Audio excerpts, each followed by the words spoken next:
तो प्यार अगर अपने प्रभु से करता है, तू प्यार अगर अपने प्रभु से करता है, ये बात सच है कि जीवन तेरा संवरता है। तू प्यार अगर अपने प्रभु से करता है,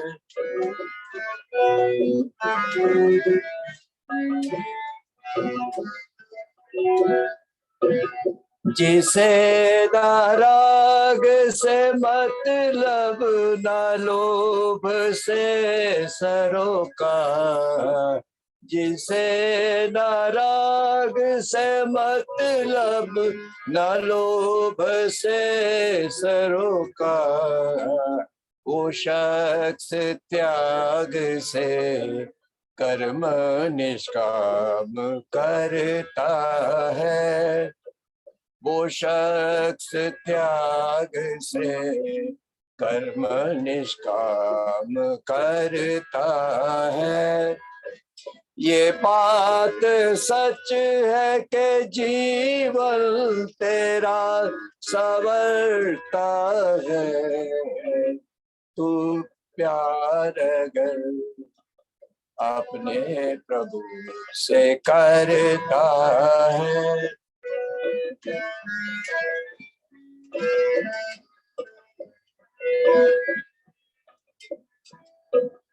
ये संगी साथी ये नाते न देंगे कभी साथ, ये संगी साथी ये नाते न देंगे एक भी साथ। वो एक प्रभु है जो न तुझसे कभी बिछड़ता है, वो एक प्रभु है जो न तुझसे कभी बिछड़ता है।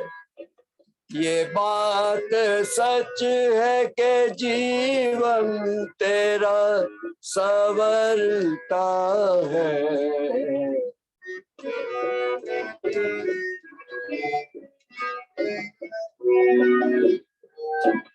जो तेरी रहमत हम से प्रभु वाकिफ है, जो तेरी रहमत हम पर मैं उससे वाकिफ हूँ, जो कश्ती हाथ में तेरे वही तो तरता है, जो कश्ती हाथ में तेरे वही तो तरता है। ये बात सच है कि जीवन तेरा संवरता है। तू प्यार अगर अपने प्रभु से करता है,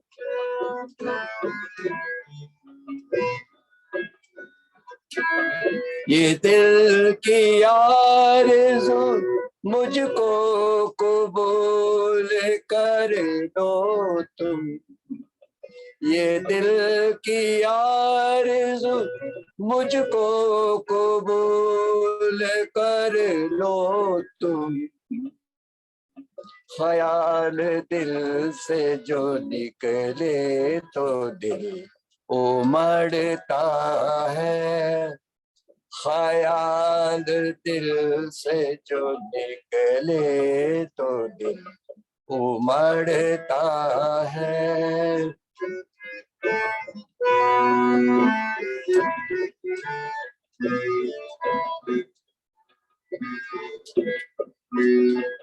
ललित तू सौंप दे जीवन प्रभु के हाथों में। ललित तू सौंप दे जीवन प्रभु के हाथों में। तेरी मदद तो प्रभु अपने आप करता है। तेरी मदद तो प्रभु अपने आप करता है। ये बात सच है कि जीवन तेरा संवरता है। तू प्यार अगर अपने प्रभु से करता है, तू प्यार अगर ने प्रभु से करता है। बहुत बहुत आभार। धन्यवाद जी। प्रसिद्ध संगीतकार गीतकार ललित मोहन साहनी जी, जो वेद मंत्रों के आधार पर प्रतिदिन आपको नए नए भजन सुनाते हैं, हमारे बीच में आज मुख्य अतिथि के रूप में विराजमान है सारस्वत अतिथि दिनेश उदैनिया जी, जो शिक्षक हैं और हमारे उत्तर प्रदेश सरकार के द्वारा योग में आप सम्मानित हुए हैं। पूरे उत्तर प्रदेश सरकार के जो शिक्षक साथी हैं उनकी ओर से, तो उनका भी बहुत बहुत स्वागत दिनेश उदैनिया जी का। और हमारे बीच में आचार्य अंकित प्रभाकर जी, कर्म क्षेत्र में नियम जी। जी बहुत बहुत धन्यवाद, सभी को सादर प्रणाम। चलिए आचार्य अंकित प्रभाकर जी, सभी को नमस्ते। उदैनिया जी स्वागत है आपका। आप लोगों को मेरी आवाज जी आ रही है? बहुत सबको बहुत आभार जी आ रही है जी।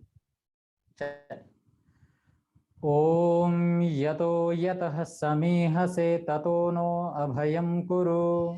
शं नः कुरु प्रजाभ्यो भयं नः पशुभ्यः।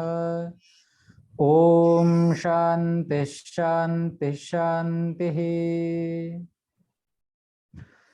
कार्यक्रम में उपस्थित मान्य सभी विद्वद्गण, मान्य मुख्य अतिथि महोदय, अध्यक्ष महोदय, मान्य संचालक जी और हम सब पर आशीर्वाद स्वरूप अपनी छत्र छाया रखते हुए मान्य मुनि पुरुषोत्तम वनप्रस्थी जी, आप सभी को बहुत बहुत धन्यवाद। हमारा आज का विषय है, थोड़ा सा बदला है, कर्म क्षेत्र का नियम। मैंने ये विषय क्यों चुना? क्योंकि एक छोटा सा अनुभव है। हमें लगता है महाभारत 5000 साल पहले हुआ और बीत गया। महाभारत में अर्जुन की एक दशा हुई, श्री कृष्ण जी ने आकर के उनका समाधान किया और सब कुछ बिल्कुल ठीक व्यवस्थित हो गया, वैसा जैसा कि होना चाहिए था। हम उस महाभारत को पढ़ते हैं और महाभारत का जो एक अंश है गीता, श्री कृष्ण का अर्जुन को उपदेश, वो भी पढ़ते हैं और पढ़कर बहुत प्रसन्न होते हैं। हमें लगता है देखो हमारे महापुरुष ने कर्म के बारे में कितनी सटीक जानकारी हमें दी है। हम बहुत गौरवान्वित अनुभव करते हैं कि देखो हमारे शास्त्रों में इतने सुंदर उपदेश हैं जिसमें कर्म के बारे में इससे अच्छी व्याख्या शायद और कहीं पूरे विश्व में हो नहीं सकती। लेकिन मेरा अपना यह अनुभव है और शायद आप सब लोगों का भी होगा, जो स्थिति कृष्ण की है, जो स्थिति अर्जुन की है, वही स्थिति आज की दुनिया में भी लगभग सबकी होती है। हर व्यक्ति दुनिया में घूम रहा है कि वो दूसरे को सलाह दे, वो दूसरे को सुझाव दे, और दुनिया में अधिकतर लोग, बहुत लोग इसीलिए परेशान हैं कि कोई उन्हें सुझाव दे, कोई आकर के उन्हें बताए कि यहां क्या करना चाहिए। मुझे नहीं लगता दुनिया में कोई ऐसा व्यक्ति है जो किसी भी काम पर एक निर्णय पर पहुंच जाए, मुझे ऐसा करना चाहिए। हर कदम कदम पर पे तो उसकी बुद्धि दो दो विकल्प को लेकर के खड़ी होती है, ऐसा करूं कि ऐसा करूं। सुबह को माताएं बहनें उठते ही ये सोचने लगती हैं आज खाना कौन सा बनाऊं, आधा घंटा उनका इसी में जाता है। पहले पतिदेव से पूछती हैं, पतिदेव क्या खाओगे, क्या बनाऊं? पतिदेव अपना जवाब देते हैं। आलू बना लेना। जी आलू तो आज है नहीं घर में। अच्छा ठीक है, आज तुम दाल चावल बना लो। बोले दाल चावल के लिए तो फिर कुकर वगैरह चाहिए, कुकर है नहीं, कैसे बनाए? अच्छा ठीक है, कोई और सब्जी बना लो, भिंडी भिंडी का तो मौसम ही नहीं चल रहा है, कैसे बनाई जाएगी? तो भाई भगवान तुम अपने हिसाब से बना लो। बोले अपने हिसाब से कह रहे बना लो, खाना तो तुमको है, बताओ क्या बनाऊं? आदमी सुबह से उठता है और हर एक विषय में 50 तरह के विकल्प लेकर के तैयार होता है मन में, ये करूं कि ये करूं कि ऐसा करूं कि वैसा करूं, और वो किसी एक निर्णय पर पहुंच नहीं पाता। ये हर व्यक्ति की समस्या है। कई बार तो हमें काम करने के बाद में हमारी बुद्धि जागृत होती है। सबके साथ होता है, मेरे साथ भी होता है, आप लोगों के साथ भी होता होगा। मैं कुछ अपने निजी अनुभव बताता हूं। आप बाजार जाएंगे, बाजार में जाकर के आप सामान खरीदने का प्रयास करेंगे, वहां पर आपके सामने 5 विकल्प हैं, ये लूं कि ये लूं कि ये लूं कि ये लूं। अब मन परेशान, मन तनाव में आ गया, अब पता नहीं चलता कौन सा निर्णय ले। फिर जैसे तैसे कोई एक चीज खरीद करके ले आते हैं, फिर ये सोचते रहते हैं सही ले ली कि गलत ले ली, सही ले ली कि गलत ले ली, सही ले ली कि गलत ले ली, और आने वाला सप्ताह भर इसी तनाव में बीत जाता है। फिर दूसरों से पूछते हैं सही ली कि मैंने गलत ली। तो ये जो हमारा एक निर्णय पर ना पहुंच पाना है, यही स्थिति अर्जुन की थी। मेरे में और अर्जुन में मैं कोई विशेष अंतर अनुभव नहीं करता हूं। अर्जुन की भी ये समस्या है कि युद्ध लड़ूं कि न लड़ूं। ऐसा थोड़ा ही है कि उसको युद्ध लड़ना नहीं आता है, ऐसा थोड़ा ही है कि उसे तीर चलाना नहीं आता है। अभी प्रत्यंचा पर तीर चढ़ा है तो शायद मारे तो 2-3 को भेद दे। उसे सब कुछ आता है, धनुर्विद्या में निपुण है। पितामह भीष्म जब उसके सामने खड़े होते हैं तो उन्हें एक ही अपना प्रतिद्वंदी दिखाई देता है, अर्जुन। केवल ये है जो लड़ सकता है। एक कर्ण है लेकिन वो तो अपनी ही तरफ खड़ा है, अपने ही पाले में है। उनको सिखाने वाले जो उनके गुरु हैं वो स्वयं दंग हैं कि सामने अर्जुन खड़ा है, प्रतिद्वंदी है। हारना हराना इतना आसान नहीं है, बहुत मेहनत लगानी पड़ेगी। तो ऐसा अर्जुन भी जो उस काम को करने वाला है जो उसका प्रिय विषय है। मतलब यूं समझिए जैसे एक बच्चे के हाथ में गेंद दे दी, जाओ बच्चे खेलो, और बच्चा कहे मां पता नहीं चल रहा खेलूं कि ना खेलूं, तो मां को आश्चर्य होगा, ये बच्चा इसके हाथ में गेंद दे दो तैयार रहता है, कब मैं खेलने जाऊं, मां की नजर बचे और मैं भागूं खेलने के लिए। आज बच्चा पूछ रहा है मां खेलूं कि ना खेलूं, पता नहीं चल रहा, आश्चर्य तो होगा ना। अर्जुन का सबसे प्रिय विषय है युद्ध, अर्जुन का सबसे प्रिय विषय धनुष चलाना, बस वही तो करना है आज उसको, लेकिन समझ में नहीं आ रहा करूं कि न करूं, क्योंकि उसके पास 50 विकल्प हैं। बस यहीं से समस्या शुरू होती है कर्म की। बहुत दिनों पहले मन में एक विचार कौंधा। हम कहते हैं कि हमारी भारतीय संस्कृति बहुत अच्छी है। कल मैंने भी बहुत अच्छा सा व्याख्यान आपको दे दिया, आप लोग भी बहुत अच्छे प्रसन्न हो गए। जो YouTube पर सुन रहे थे उन लोगों ने भी बहुत प्रसन्न होकर के प्रतिक्रियाएं दी, बहुत अच्छा बोला जी, बहुत अच्छी नई जानकारी सुनने को मिली, भारतीय संस्कृति बहुत श्रेष्ठ है। लेकिन जरा व्यवहार में आकर के देखिए कि हम लगभग 1000 साल गुलाम रहे हैं। कल्पना के बाहर की बात है ये, 1000 साल उस संस्कृति को जीने वाले, जो दुनिया की सबसे आधुनिक संस्कृति है, वो संस्कृति को जीने वाले लोग 1000 साल तक दूसरों के पराधीन रहे हैं। वो लोग जो चक्रवर्ती साम्राज्य का सपना देखते हैं, जिन्होंने चक्रवर्ती साम्राज्य का सबसे पहल कॉन्सेप्ट दिया। भाई द्वितीय विश्व युद्ध के बाद में लोगों के मन में एक नया विचार जागा कि भाई पूरे दुनिया का संचालन किसी एक विचार से होना चाहिए। फिर जाकर के उन्होंने एक वर्ल्ड ऑर्डर की व्यवस्था लाए वो, और उसमें व्यवस्था ये की गई कि वहां पर एक मतलब पूरे विश्व को चलाने के लिए एक संस्था बनाई गई, संयुक्त राष्ट्र संघ।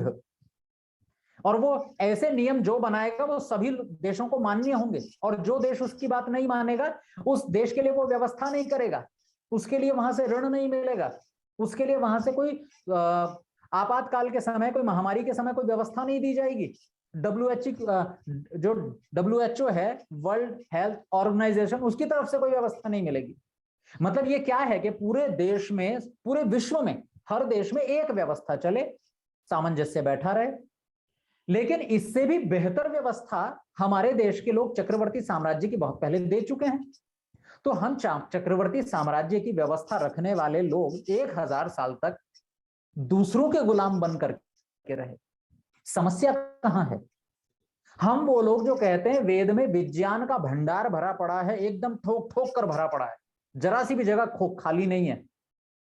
आज कितने लोगों को वेद आता है? आज कितने लोगों को हम वेद सिखा पाए? वेद के इतर, वेद के नाम पर या वेद के विकल्प में कितने सारे हिंदू समाज में ग्रंथ पनप गए। उसके बाद में रामायण और महाभारत आजकल वेद के विकल्प के रूप में प्रयोग होते हैं। पुराणों ने वेद का स्थान ले लिया कहीं ना कहीं। गीता, उसने वेद का स्थान ले लिया, जिसकी मैं चर्चा करने वाला हूं। तो हमारे पास सबसे बढ़िया चीज है, एकदम प्योर शुद्ध, कोई मुकाबला नहीं पूरे विश्व में, लेकिन फिर भी हम गुलाम बने रहे। कारण पता है क्या है? यही कर्म। मेरा अपना निजी मत है, हो सकता है आप में से कई लोगों का भी मत हो, और आप में से अगर कई लोगों का मत है तो मेरे साथ कुछ वोट तो कम से कम हैं। और मेरा मत यह है कि अगर आपको विद्या और कर्म में से किसी एक को चुनना हो तो मैं कहता हूं कर्म को चुनिएगा। अटपटी बात लग सकती है, हमारे तो शास्त्र कहते कहते परेशान हो गए, ज्ञानात मुक्ति, ज्ञान के बिना कर्म बेकार है। लेकिन अगर कोई एक चीज आपको चुननी हो तो मैं कर्म को चुनूंगा पहले, क्योंकि अगर कर्म नहीं है तो विद्या बेकार है। हां, लेकिन दूसरी कंडीशन है, एक व्यक्ति को कुछ नहीं आता, बिल्कुल फालतू है, बेकार है, बुद्धि नहीं चलती उसकी, लेकिन वो मेहनत करता है तो वो जी लेगा, कम से कम जिंदा रहेगा। एक व्यक्ति आता बहुत है, उसकी बुद्धि बहुत तेज चलती है, पढ़ता रहता है पूरे दिन, लेकिन जीने की व्यवस्था नहीं करता, खाने पीने की व्यवस्था ही नहीं है उसके पास, 5 दिन बाद मर जाएगा, विद्या को साथ में लेकर के मरेगा। आपके पास अगर 2 चुनाव हैं, या तो पढ़ लो या जी लो। मैं कहता हूं पहले जीने की व्यवस्था करिए। जिन लोगों ने हम पर इतने साल राज्य किया, आपको क्या लगता है कि उनके पास वेद जैसी विद्या थी? नहीं, उनके पास कर्म की शक्ति थी, बैठते नहीं थे एक भी क्षण। और जैसे ही भारत के लोगों ने अंग्रेजों की व्यवस्था देखी, इतनी व्यवस्थित सेना इनकी, एक कमांड पे सारे पैर उठाते हैं, एक कमांड पे पैर गिराते हैं, एक कमांड पे हाथ उठता है, एक कमांड पे गोलियां चलती हैं। क्या बात है, दंग रह गए लोग। इसलिए आजादी के बाद भी भारत की सेना की व्यवस्था अंग्रेजों के हाथ में रही कुछ सालों तक। जब पाकिस्तान ने भारत पर आक्रमण कर दिया, उस समय भी भारत की सेना पाकिस्तान, जो अंग्रेज थी उनके हाथ में थी, पाकिस्तान की सेना भी और भारत की सेना भी। जिस समय कश्मीर पर आक्रमण हुआ, तो कुल मिलाकर उनके पास था क्या? खास बात क्या थी? कर्म था उनके पास, कर्म था, इसलिए वो लोग आगे बढ़ गए, इतने आगे बढ़ गए कि हमें पछाड़ दिया, भारत को गुलाम बनाए रखा बहुत दिनों तक।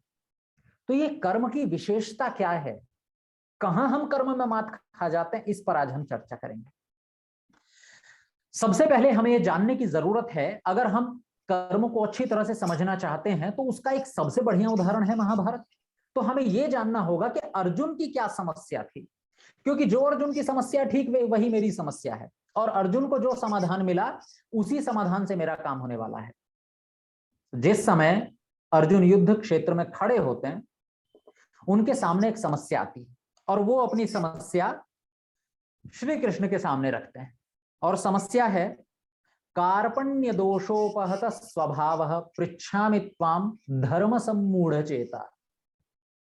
अभी मेरे भीतर कार्पण्य का दोष आ गया है, यानी कि कायरता आ गई है। वीर तो मैं बहुत हूं, लेकिन कायर हो गया हूं इस समय। कार्पण्य दोषोपहत स्वभाव पृच्छामि ताम धर्म सम्मूढ़ चेता। धर्म के विषय में मूढ़ हो गया हूं मैं, क्या करूं क्या न करूं समझ में नहीं आ रहा है। पढ़ा है बहुत दिनों से, इसलिए मैं आपसे निवेदन करता हूं, शिष्यस्तेहम शाधिमाम त्वाम प्रपन्नम यत् श्रेयस्यान्निश्चितम ब्रूहि तन्मे। जो मेरे लिए ठीक हो वो मुझे बता दो। अब यहां से जो श्री कृष्ण अर्जुन के लिए उपदेश देते हैं वो जरा ध्यान से सुनने योग्य है।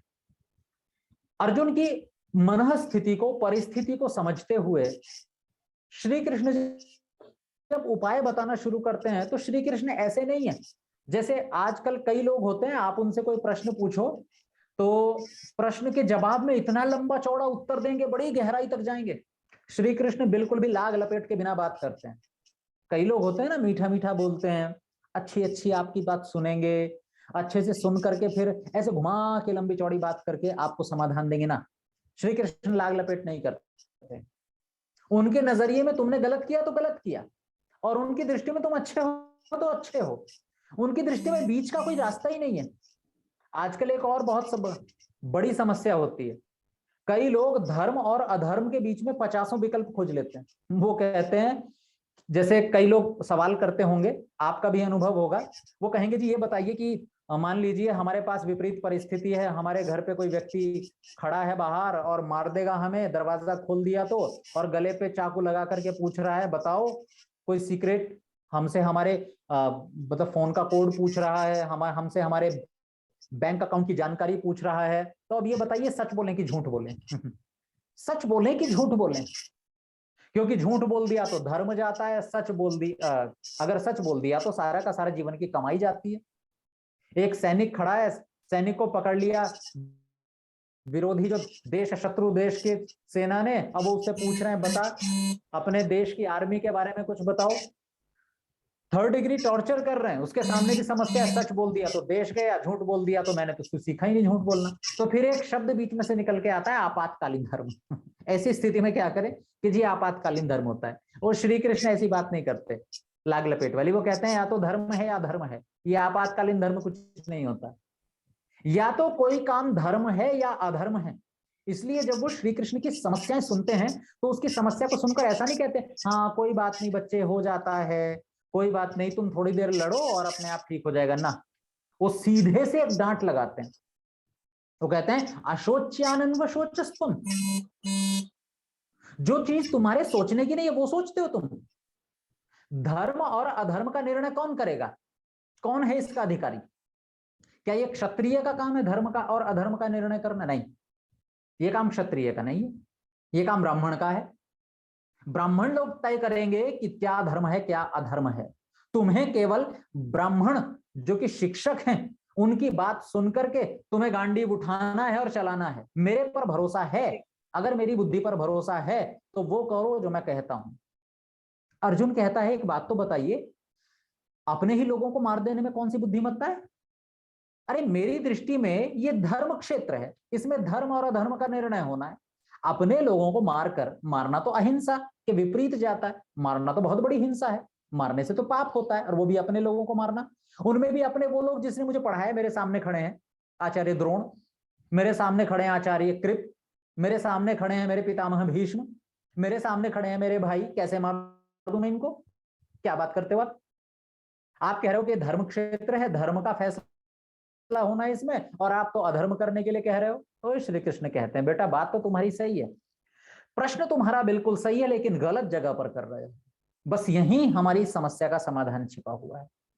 हम गलत समय पर गलत बात सोचते हैं और गलत काम करते हैं, यही हमारी समस्या पैदा होती है। ऐसा नहीं है कि हम में और आप में बुद्धि कम है, लेकिन जब भी हम कर्म क्षेत्र में मार खाते हैं, मात खा जाते हैं, हमारी समस्या ये होती है कि हम गलत स्थान पर खड़े होकर के गलत बात सोच रहे होते हैं।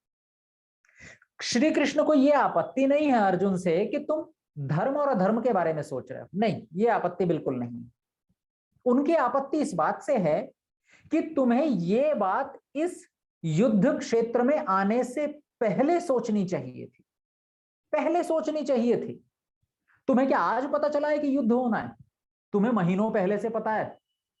तुम्हें क्या आज पता चला है कि तुम्हारे विरोध में कौन खड़े होंगे? यह भी तुम्हें कई महीनों से पता है। बहुत पहले से तैयारियां चल रही थी युद्ध की, लोग अपने अपने पक्ष के राजाओं से बात कर रहे थे, सबको पता था कौन किसके पक्ष से लड़ने वाला है। क्या तुम्हारे पास दिन कम थे कि तुम ये सोच नहीं सकते थे? सोच लेते ना। लेकिन जब तुम्हारे भरोसे पर पूरे देश की सेनाएं आकर के इस युद्ध में खड़ी हो गई हैं, अब जब तुम ये सोच रहे हो, ये स्वीकार नहीं है, पहले सोच लेना था। तब वो बोलते हैं अशोच्यान अन्वशोचस्त्वम, तुम गलत समय पर गलत बात सोच रहे हो।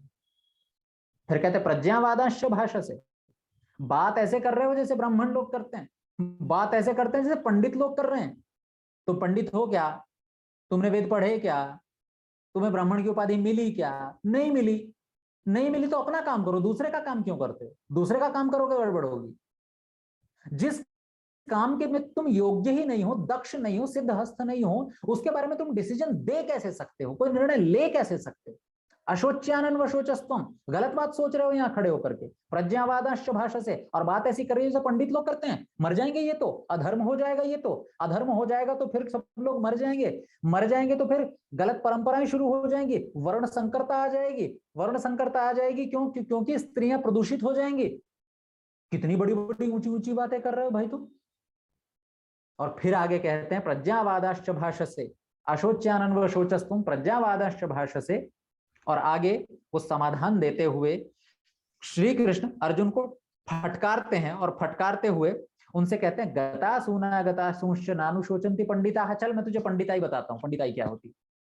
पंडित लोग कभी जो मरने वाले हैं, मरना ही जिनका अंत है, या जो मर चुके हैं, जो जाने वाले हैं और जो जा चुके हैं, दोनों के बारे में ज्यादा शोक नहीं करते पंडित लोग।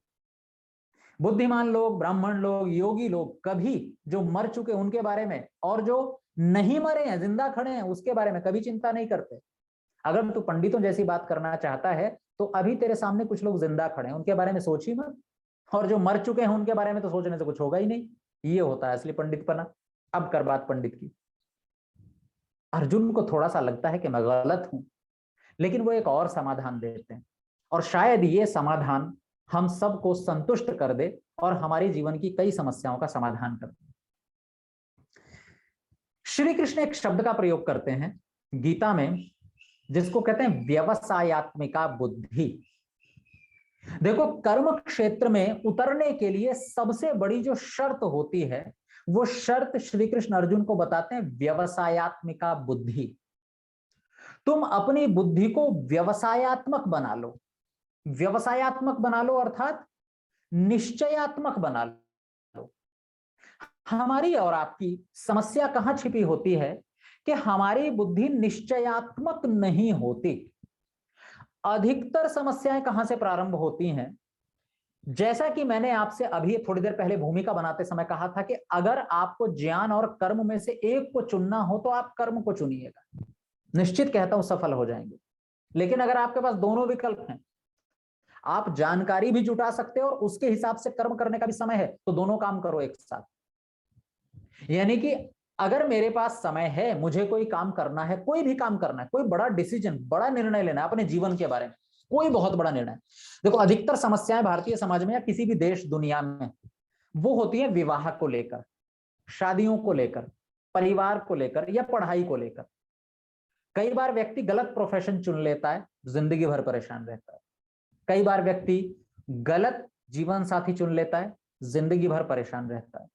ऐसे निर्णय जो मेरे पूरे जीवन भर को प्रभावित करने वाले हैं, वो निर्णय ऐसे लोगों को दुख देते हैं जो लोग बिना सोचे समझे निर्णय लेते हैं या कम सोच करके निर्णय लेते हैं। आधा अधूरा सोचा और जल्दबाजी में निर्णय ले लिया। उनको अपने लिए निर्णय सदैव परेशान करते हैं, कष्ट देते हैं। श्री कृष्ण के पास इनका समाधान है।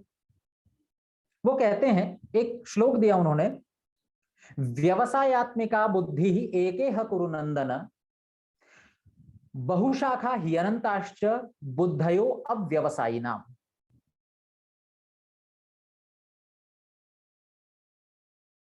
इस सूत्र है, वो सूत्र है व्यवसायत्मक बुद्धि। अगर कोई भी व्यक्ति अपने जीवन में सफल होना चाहता है तो उसे एक बात गांठ बांध लेनी चाहिए, बुद्धि व्यवसायत्मक होनी चाहिए। व्यवसायत्मक बुद्धि क्या होती है? जैसा कि मैंने आपको बताया, निश्चयात्मक बुद्धि। क्योंकि अवसाय का अर्थ होता है निश्चय, और व्यवसाय विशेष रूप से निश्चय जिसमें जरा सी भी कोई शक, कोई संशय, गलत की संभावना ना हो। दो तरह के लोग दुनिया में होते हैं। उन दो तरह के लोगों में पहले वो व्यक्ति होते हैं जो अपने काम पे पूरा रिसर्च करते हैं और तब कार्य क्षेत्र में उतरते हैं। महाभारत में ऐसे व्यक्ति हैं श्री कृष्ण। एक दूसरी तरह के व्यक्ति होते हैं जो कार्य क्षेत्र में पहले उतर जाते हैं और फिर सोचते हैं। वो दूसरा कैरेक्टर है अर्जुन। उन दोनों में आपको एक मूलभूत अंतर दिखाई देगा। आप गीता को पढ़ेंगे तो आपको पता चलेगा श्री कृष्ण के हाथ पैर कांप रहे हैं। आपने श्री कृष्ण की वो वर्णन नहीं पढ़ा जिस समय वो बताता है कि मेरी स्थिति क्या है, मैं युद्ध क्यों नहीं लड़ पा रहा हूं, मैं वो कुछ श्लोक यदि आपको पढ़ करके सुनाऊं तो आपको पता चलेगा कि एक ऐसा व्यक्ति जिसने जन्म से लेकर के और आज तक युद्ध ही सीखा है, उसकी स्थिति क्या है। गीता के पहले अध्याय से ये पूरा का पूरा प्रकरण शुरू हो जाता है और गीता के पहले अध्याय का 28वें श्लोक से अर्जुन की स्थिति का वर्णन है। अर्जुन अपनी स्थिति बताते हुए कहता है, दृष्ट्वेमं स्वजनम कृष्ण युयुत्सुम समुपस्थितम। हे कृष्ण, अपने सामने खड़े हुए अपने घर के लोगों को देखकर सीदंति मम गात्राणि, ऐसा लग रहा है कि शरीर बैठा जा रहा है, ऐसा लग रहा है कि शरीर काम करने की शक्ति खो बैठा है। सीदंति मम गात्राणि मुखम च परिशुष्यति, और ऐसा लग रहा है मुंह सूख रहा है, बार बार पानी पीने की इच्छा हो रही है, डर इतना भयंकर है कि मुंह सूखा जा रहा है। आगे कहते हैं, वे पथुश्च शरीरे में रोम हर्षश्च जायते, मेरा शरीर कांप रहा है और मेरे रोम खड़े हो गए हैं। रोम हर्षश्च जायते, शरीर में रोमांच हो रहा है, शरीर कांप रहा है। जैसे वृद्धावस्था में कई लोगों के हाथ कांपते हैं ना, पैर कांपते हैं, ठीक वैसे ही अर्जुन के हाथ पैर कांप रहे हैं। गांडीवम स्रंसते हस्तात, मेरे हाथ से मेरा गांडीव छूटा जा रहा है। त्वक्चैव परिदह्यते, और मेरी त्वचा जल रही है, जलन हो रही है पूरे शरीर में। न च शक्नोमि अवस्थातुम, मुझसे खड़ा नहीं रहा जा रहा। न च शक्नोमि अवस्थातुम भ्रमतीव च मे मने, और मुझे चक्कर आ रहे हैं। ऐसा कह करके निमित्तानि च पश्यामि विपरीतानि केशव, कि मुझे कुछ भी ठीक नहीं लग रहा, सब गलत गलत लग रहा है, इसलिए मैं युद्ध नहीं लड़ पाऊंगा। और वहां दूसरी ओर आप श्री कृष्ण की स्थिति का वहां वर्णन देखिए। श्री कृष्ण के लिए एक शब्द प्रयोग होता है, प्रहसन्निव भारत, यानी कि श्री कृष्ण अर्जुन को जिस समय उपदेश दे रहे हैं तो वो उपदेश देने की स्थिति क्या है। वो कह रहे प्रहसन्निव, हंसते हुए, जरा सा भी डर नहीं है, संकोच नहीं है। आप और हम दुनिया में जीने वाले लोग अधिकतर चिंताग्रस्त क्यों होते हैं? क्योंकि हम बिना पूरी जानकारी जुटाए, हम बिना अच्छे से निर्णय लिए कर्म क्षेत्र में उतर जाते हैं, काम शुरू कर देते हैं, कोई भी निर्णय ले लेते हैं। देखो, एक व्यावहारिक बात है, दुनिया में कौन व्यक्ति सुखी रह सकता है?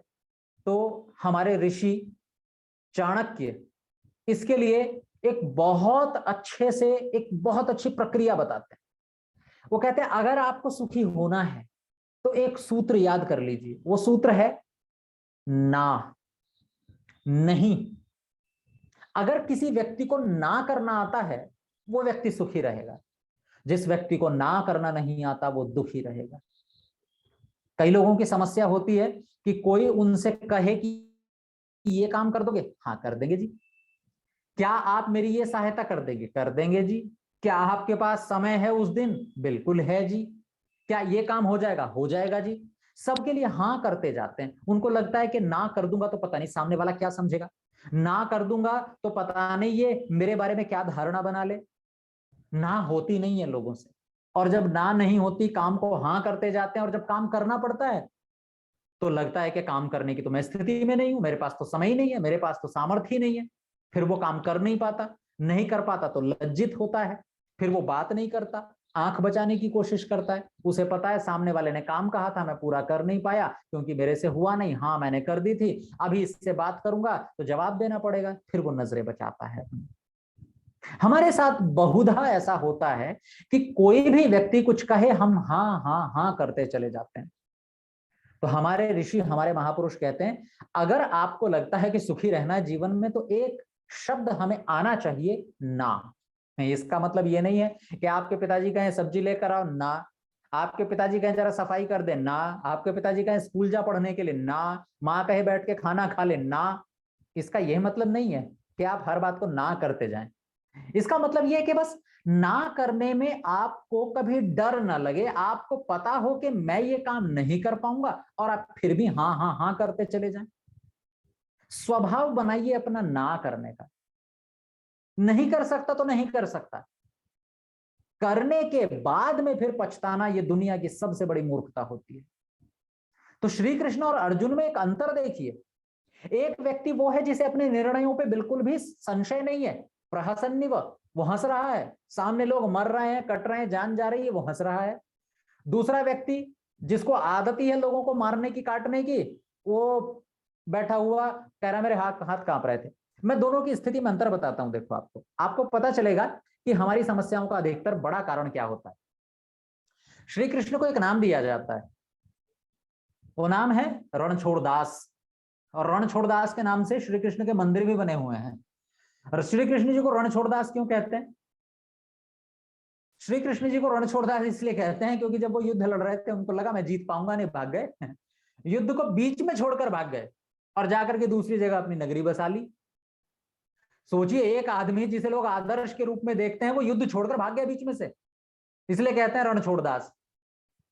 एक दूसरा उदाहरण मैं देता हूं। आप जिस समय जरासंध को मारा भीम ने, तो वहां दो लोग गए थे, भीम और श्री कृष्ण। दो लोग गए वहां पर और जाकर के जरासंध को ललकार दिया और ललकार करके कहा कि तू क्या है, तेरे में ताकत है कुछ लड़ने की? ताकत है तो हमारे साथ लड़। अब जरासंध कहां चुप बैठने वाला था, जरासंध ने कहा मैं लड़ूंगा। तो जरासंध ने तुरंत भीम को आगे कर दिया। मैं नहीं लड़ने वाला। मतलब श्री कृष्ण बिल्कुल भी शेख ही नहीं बघारते हैं, ना मैं लड़ लूंगा, अरे मैं श्री कृष्ण हूं, अरे मेरे तो जिस समय बड़े बड़े यज्ञ होते हैं मुझे तो अर्घ्य दिया जाता है, मुझे तो सबसे बड़ा पद पर बैठाया जाता है, बड़े बड़े यज्ञों में, बड़े बड़े समारोहों में। बड़े बड़े विद्वान महर्षि व्यास जैसे मेरी स्तुति करते हैं, मुझे सबसे बड़ा विद्वान मानते हैं ना, वो शेख ही नहीं बघारते। वो नहीं लड़ सकता, नहीं लड़ सकता, सीधी सी बात है। नहीं है तुम्हारे बराबर ताकत तो नहीं है, अब मैं क्यों शेख ही बघारूं कि अच्छा बेइज्जती हो जाएगी, देखो श्री कृष्ण लड़े नहीं थे, उन्होंने युद्ध में से बीच में छोड़ करके आ गए थे, लोग क्या कहेंगे? जरासंध से युद्ध करने के लिए, मल्ल युद्ध करने के लिए, कुश्ती लड़ने से मना कर दिया, लोग क्या कहेंगे? ना, उनको चिंता नहीं है इस बात की। कहेंगे कहते रहे, नहीं है तो नहीं है भैया, भीम है तेरे बराबर ताकत रखने वाला, इससे लड़ ले। अच्छा, एक दूसरी बात और सोचिए, एक तरफ जरासंध खड़ा है, एक तरफ भीम खड़ा है, दोनों लड़ रहे हैं, भीम मार ही नहीं पा रहा जरासंध को। खूब कोशिश कर ली, खूब मेहनत कर ली, जरासंध से पालाई, मतलब उसका और कुछ हाथ ही नहीं आ रहा, उसे चित्त नहीं कर पा रहा, पछाड़ नहीं पा रहा, मारना तो दूर की बात है। अब क्या करें? श्री कृष्ण सोचते हैं भाई क्या किया जाए, ये तो बहुत भारी पड़ रहा है जरासंध। ऐसे में श्री कृष्ण वहां भी संकोच नहीं करते। वो ये नहीं कहते कि मैं अगर यहां थोड़ा सा नियमों का उल्लंघन कर दूं, अगर मैं थोड़ा सा नियम के विपरीत चला जाऊं, और नियम के विपरीत, क्योंकि मल्ल युद्ध का नियम होता है, मल्ल युद्ध के अपने कुछ नियम होते हैं, तो वो फिर भी उस नियमों के विपरीत जाकर के भीम को एडवाइस देते हैं, सलाह देते हैं, ऐसा कर दे, पैर फाड़ बीच में से और फेंक दे दोनों तरफ, दे देते हैं सलाह। युद्ध जब महाभारत का अपने अंतिम समय में था, तो उस समय भी दुर्योधन और भीम का युद्ध होता है।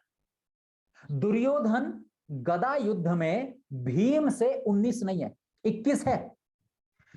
ध्यान रखिएगा, श्री कृष्ण के भाई बलराम के 2 शिष्य थे, बलराम ने उनको गदा युद्ध सिखाया था।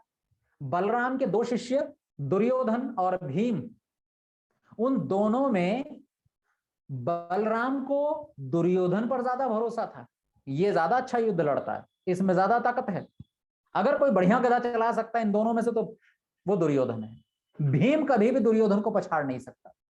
ऐसे में दुर्योधन और भीम आपस में लड़ रहे हैं, और दुर्योधन के चेहरे की जो प्रसन्नता है, उत्साह है, आत्मविश्वास, देखते ही बन रहा है, उसे पता है गदा युद्ध में मुझे पूरी दुनिया में कोई आ जाए इस समय पछाड़ नहीं सकता। दोनों लड़ रहे हैं, कुछ नहीं हो रहा। गदा युद्ध का नियम है कि आप कमर से नीचे गदा नहीं मार सकते। श्री कृष्ण इस नियम को अच्छे से जानते हैं, और वो ये भी जानते हैं कि अगर दुर्योधन के कमर से नीचे न मारी गई तो दुर्योधन मरेगा नहीं, और ये युद्ध हम हार जाएंगे। हमने बहुत लोगों को मार दिया अब तक कर्ण मारे गए, पितामह भीष्म मारे गए, आचार्य द्रोण मारे गए, बहुत लोग मारे जा चुके हैं, लेकिन यहां करके हम युद्ध हार जाएं, मुझे स्वीकार नहीं है। ऐसे में क्या श्री कृष्ण ये चिंता करेंगे कि अगर मैं नियम तोड़ करके भीम से कहूं कि इसकी कमर के नीचे गदा मार दे तो लोग बेइज्जती करेंगे मेरी, लोग मेरे बारे में पता नहीं क्या क्या करेंगे, ये तो बड़ा अधार्मिक आदमी है, ये तो बड़ा नियम विरुद्ध चलने वाला आदमी है, ये कैसे दुनिया को मार्गदर्शन देगा, ये कैसे महापुरुष हो सकता है? ना, श्री कृष्ण एक तरफ निकाल के फेंक देते हैं बातों को। उन्हें अपने डिसीजन में, निर्णयों में कहीं संशय नहीं है। उनको पता है कि या तो कोई काम धर्म होता है या कोई अधर्म होता है, या तो कोई काम करने लायक होता है या करने लायक नहीं होता है। ये बीच की परिस्थिति नहीं होती कि नहीं नहीं करने लायक है भी और करने लायक भी है। इसलिए श्री कृष्ण कईयों को मरवाते हैं, नियम विरुद्ध जाकर के मरवाते हैं। उन्होंने दुर्योधन की हत्या करवाई नियम विरुद्ध जाकर के, उन्होंने दुशासन की हत्या करवाई नियम विरुद्ध जाकर के, उन्होंने आचार्य द्रोण की हत्या करवाई नियम विरुद्ध जाकर के। मैं हत्या की जगह वध शब्द दे दूं तो ज्यादा अच्छा रहेगा। उन्होंने पितामह भीष्म का वध करवाया नियम विरुद्ध जाकर के। उन्होंने कर्ण जैसे महारथी धुरंधर जो धनुष चलाने में उससे बड़ा कोई और महारथी है ही नहीं, उसका वध करवाया नियम विरुद्ध जाकर के। महाभारत में जितने बड़े बड़े धनुर्धारी, जितने बड़े बड़े योद्धा मारे गए हैं, जितने भी मारे गए सब नियम विरुद्ध मारे गए हैं, और सबके पीछे एक आदमी का हाथ है, वो खड़े हैं कृष्ण। और हर बार जब भी किसी का वध होता है, हर बार लोग यही सोचते हैं कि ये तो गलत हो गया, ये तो हमने नियम विरुद्ध कर दिया। मैं एक ऐसी ही आपको घटना सुनाता हूं, घटना बताता हूं कि जिस समय श्री कृष्ण और उनकी सेना, मतलब पांडव सारे के सारे युद्ध भूमि में हैं, और समस्या यह है कि आचार्य द्रोण को कैसे मारा जाए। आप सब लोगों को वो घटना पता है, आचार्य द्रोण को कैसे मारा जाए समझ में नहीं आ रहा। तो श्री कृष्ण जी को वहां एक युक्ति सूझती है कि आचार्य द्रोण एक ही परिस्थिति में अपने सारे के सारे अस्त्र शस्त्र छोड़ करके रथ पर बैठ जाएंगे, और वो परिस्थिति है कि जब उन्हें यह सूचना मिल जाए कि उनका पुत्र अश्वत्थामा मारा गया। उन्हें भरोसा नहीं होगा इस बात पर, क्योंकि अश्वत्थामा उनकी जान है साहब, उनका प्राण है, वो उनके प्राण बसते हैं अश्वत्थामा में। लेकिन अश्वत्थामा मारा गया, ये बात तो असंभव है। अश्वत्थामा तो अमर है, महाभारत के हिसाब से अश्वत्थामा को कोई मार ही नहीं सकता। तो अश्वत्थामा मारा गया, ये बात कैसे प्रचारित की जाए और कैसे आचार्य द्रोण इस बात को मान ले। तो एक ही उन्हें उपाय सूझता है कि जो युधिष्ठिर हैं उनको आगे किया जाए, उनसे ये बात बुलवाई जाए। युधिष्ठिर तो सच बोलने के मामले में माहिर हैं। मतलब मेरी बात गलत हो सकती है, आप मेरे पे क्रोध कर सकते हैं, लेकिन युधिष्ठिर से बड़ा मूर्ख पूरे महाभारत में कोई नहीं है। पूरे, यद्यपि उनको धर्मराज कहा जाता है, मतलब वो धर्म के मामले में इतने ऊंचे पहुंच गए हैं कि उनको धर्म का राजा कहा जाता है। लेकिन युधिष्ठिर से बड़ी मूर्खताएं पूरे महाभारत में किसी ने की हो आपको देखने को नहीं मिलेंगी, किसी ने नहीं की। द्यूत में बैठ करके एक आदमी राज्य हारा जा रहा है, श्री कृष्ण समझा रहे हैं कि भैया जुआ खेलने मत जाओ, तुम्हारे ताऊ ने कहा है, हम जानते हैं, लेकिन ताऊ का बात गलत है, जुआ नहीं खेलना चाहिए, हार जाओगे, पराजित हो जाओगे। फिर भी कह रहा है आदमी, जाऊंगा जी, ताऊ ने कहा है मुझे। जैसे ताऊ ना हुआ भगवान हो गए, जाऊंगा मैं तो। जैसे छोटे बच्चे कहते नहीं मैं तो जाऊंगा। अरे भाई थोड़ी तो बुद्धि चला सकते हो। आदमी जुए पे सब कुछ हारे जा रहा है, आदमी सब कुछ, अपना राज्य हार गया, और थोड़े से भड़कावे में आकर कह रहा है कि ठीक है नकुल सहदेव को भी लगा देता हूं दांव पर, ठीक है अपने भाई भीम को लगा देता हूं दांव पर। क्या वो धर्मराज कहलाने योग्य? ठीक है महाभारत में उन्होंने उनको धर्मराज कह दिया गया, लेकिन उनके लक्षण तो नहीं है धर्मराज वाले। क्या अपने भाई को जुए में दांव पर लगाना? पहली बात तो जुआ खेलना ही धर्म नहीं है, अधर्म है। फिर अपने भाई को दांव पर लगा देना, ये और बड़ा अधर्म है। अपने भाइयों को छोड़ करके उसके बाद एक स्त्री को दांव पर लगा देना, जिसके लिए मनुस्मृति कहती है कि जहां स्त्रियों की पूजा नहीं होती वो स्थान, वो घर नरक बन जाता है, और स्त्रियों की सदैव पूजा होनी चाहिए। वो एक स्त्री को दांव पर लगा देता है, अपने सामने अपनी पत्नी का अपमान सहन करता है। क्या वो व्यक्ति धर्मराज कहलाने योग्य? नहीं। सबसे बड़ी मूर्खताएं अगर पूरे महाभारत में कोई कर रहा है तो वो युधिष्ठिर कर रहे हैं। और लोगों को पता है कि युधिष्ठिर तो बेचारा भोला भाला आदमी है, मैं तो सच ही बोलूंगा जी, सच ही बोलूंगा जी। तो श्री कृष्ण आगे खड़ा करते हैं उनको कि भैया युधिष्ठिर देखो, अभी अभी जो है वो हाथी मारा गया है अश्वत्थामा नाम का, और जरा घोषणा करो इसकी, बोलो अश्वत्थामा मारा गया। वो नहीं बताते कि तुम्हें झूठ बोलना है, वो बस इतना कहते हैं कि जरा घोषणा कर दो कि अश्वत्थामा मारा गया, एक बड़ी घोषणा है। युधिष्ठिर खड़े होते हैं, खड़े होकर के बोलते हैं भैया अश्वत्थामा मारा गया। और फिर पूछते हैं श्री कृष्ण से, ये कौन था ये अश्वत्थामा? ये कोई मतलब हाथी था या आचार्य द्रोण का पुत्र था? श्री कृष्ण ने नहीं बताया कि वो हाथी मारा गया, कौन मारा गया, बस बोला अश्वत्थामा मारा गया, जरा सूचना दे दो। सूचना दे दी एकदम, और फिर पूछ रहे हैं पीछे कि भैया हाथी था या आचार्य द्रोण के पुत्र थे? इतनी देर में तो श्री कृष्ण कहते हैं बड़ा बजाओ ढोल, तेजी से बजाओ और तेजी से बजाओ, और बहुत तेज ढोल नगाड़े बजने लगते हैं, भेरियां बजने लगती हैं। फिर जाके बताते हैं कि वो हाथी मारा गया है।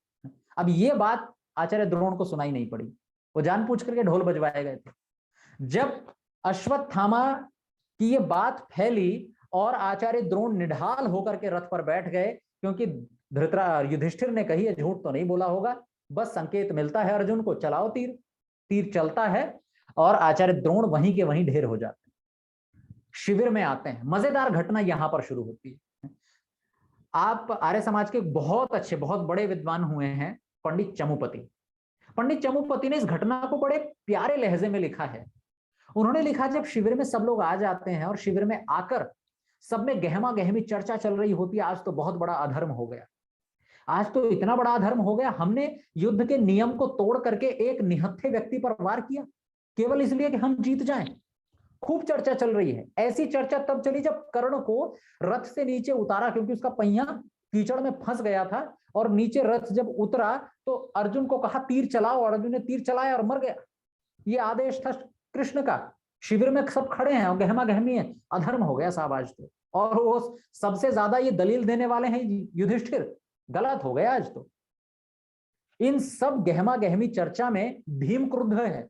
भीम कह रहा है तुम्हें अब धर्म सूझ रहा है, तब धर्म नहीं सूझा जब तुम्हारी पत्नी को निर्वस्त्र करने का प्रयास किया जा रहा था। सब में लड़ाई झगड़ा चल रहा है। तो पंडित चमुपति जी वहां पर लिखते हैं, एक व्यक्ति ऐसा है जो इस पूरी चर्चा में भाग ही नहीं ले रहा, वो है श्री कृष्ण। वो जाकर कोने में अलग खड़े हैं, वो किसी से बात नहीं कर रहे, वो जवाब भी नहीं दे रहे कि सही हुआ कि गलत हुआ, वो अपने निर्णय के बारे में तर्क भी नहीं दे रहे कि भाई मैंने तो सही निर्णय लिया, ये करना जरूरी था, कुछ नहीं बोल रहे। वो आराम से चुपचाप खड़े हैं, चर्चा आपस में पांचों पांडव लोग कर रहे हैं। पंडित चमुपति जी कहते हैं श्री कृष्ण एक ऐसे व्यक्ति हैं, वो बेवकूफी वाले काम नहीं करते। काम हो गया, अपना काम पूरा हो गया, धर्म की विजय हो गई, एक व्यक्ति को ढेर कर दिया जो गलत लोगों की तरफ से लड़ रहा था, हमारे लिए नाक में दम कर सकता था, वो हमारे लिए बहुत बड़ी समस्या बन सकता था, मर गए, काम पूरा हो गया। अब मुझे जवाब नहीं देना कि भाई तुम्हें समझाऊं मैंने ठीक किया, उसे समझाऊं नहीं नहीं गलत हुआ, ना जी, मुझे किसी को कोई जवाब नहीं देना। अलग कोने में जाके खड़े हैं, मजे में आराम से शांति से खड़े हैं, किसी बात का कोई जवाब नहीं देते। वो ऐसे हैं श्री कृष्ण। वो जानते हैं कि दुनिया में दो ही तरह के काम होते हैं, या तो सही या गलत। और जो व्यक्ति ये तय कर लेता है कि ये काम सही है, पूरे एंगल से, हर दृष्टिकोण से सोचता है, इस दृष्टिकोण से भी, इस दृष्टिकोण से सोचता बहुत है, ऐसा नहीं है कि बिना सोचे निर्णय लेता है। श्री कृष्ण ने बहुत सोचा, यहां तक सोचा कि वो दुर्योधन के सामने जाकर के बोलता है कि भाई आधा राज्य मत दे, कम से कम 5 गांव दे दे। वो लास्ट कंडीशन, अंतिम स्थिति पर आकर के विचार करते हैं, एक बार चलो यहीं पर युद्ध रोक दिया जाए, 5 गांव दे दे। दुर्योधन मना कर देता है, नहीं दूंगा, एक सुई की नोक के बराबर भी जमीन नहीं दूंगा। श्री कृष्ण ने अपनी अंतिम सीमा तक जाकर प्रयास किया है, तब जाकर के जो श्री कृष्ण का निर्णय, डिसीजन है, वो अंतिम है। और जब उस निर्णय को पूरा करने के लिए वो युद्ध में तरह तरह के निर्णय लेते हैं, वो लोगों को देखने में गलत लग सकते हैं, अनुचित लग सकते हैं, नियम विरुद्ध लग सकते हैं, लेकिन श्री कृष्ण के मस्तिष्क में एक बात पूरी निश्चित तौर पर बैठी हुई है, मैं जो कर रहा हूं वो सही कर रहा हूं, मैं जो कर रहा हूं उसमें जरा सा भी गलत नहीं है, इसके अतिरिक्त मेरे पास शून्य भी विकल्प नहीं बचा है। तब जाकर के मैंने ये डिसीजन, ये निर्णय लिया है। इसलिए श्री कृष्ण, कितनी भी हत्याएं हो रही हैं, कितने भी वध हो रहे हैं, नियम पूर्वक हो रहे हैं कि नियम विरुद्ध हो रहे हैं, पर उनके चेहरे की प्रसन्नता या हंसी नहीं जा रही है बिल्कुल। ऐसा नहीं है कि वो ठहाके मारकर हंस रहे हैं, लेकिन अंदर से आत्मसंतुष्ट हैं। उन्हें अपने निर्णयों पर भरोसा है, सामने हो रहे कार्यों पर भरोसा है। हम तनाव में क्यों रहते हैं? क्योंकि हमने जो निर्णय लिए हैं, अर्जुन ने जो निर्णय लिया है, वो निर्णय सोच समझ करके नहीं लिया। वो काम करते समय सोच रहा है। समस्या उसकी ये नहीं है कि वो सोच रहा है, समस्या ये है कि काम करते समय सोच रहा है। या यूं कहें कि पूरी तैयारी करने के बाद, पूरे आधे देश को, आधी दुनिया को इधर और आधी दुनिया को इधर खड़ा करने के बाद अब सोच रहा है। ये श्री कृष्ण, ये अर्जुन की समस्या है। तनाव का कारण ये है।